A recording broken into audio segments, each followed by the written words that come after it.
ಇವತ್ತು ನಾವು ಕೆಲವು ವಿಷಯ ಕಲಿಬೇಕು ಪ್ರಿಯರೇ. ಇವೆಲ್ಲ ಸಂಗತಿಗಳು ನಾವು ಕಲೀಲಿಕ್ಕೆ ದೇವರ ವಾಕ್ಯದಲ್ಲಿ ಇಟ್ಟಿದ್ದಾರೆ.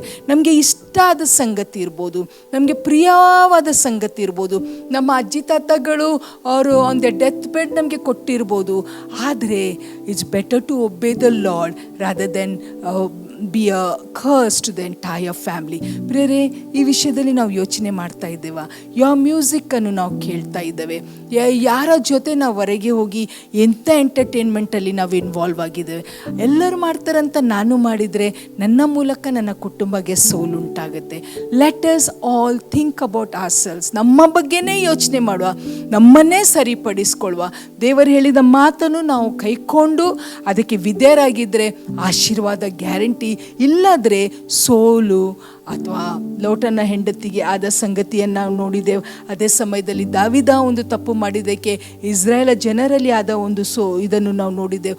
ಸೌಲನ ವಿಷಯದಲ್ಲಿ ನಾವು ನೋಡ್ತೇವೆ, ಅವನ ಅವಿಧೇಯತೆಗೆ ಅವನಿಂದ ಅರಸತನನೇ ಹೋಗ್ಬಿಡ್ತು.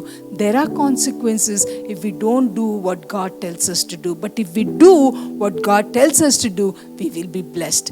Choice is ours. ನಮಗೆ ಡಿಸಿಷನ್ ಬಿಟ್ಟಿದ್ದಾರೆ. ನಾವು ನಿಜವಾಗಿ ದೇವರು ಹೇಳಿದನ್ನು ನಾವು ಕೇಳಿಕೊಂಡು ಮುಂದೆ ಸಾಗಿದರೆ ಆಶೀರ್ವಾದ ಮೇಲೆ ಆಶೀರ್ವಾದ, ಇಲ್ಲದ್ರೆ ಸೋಲು.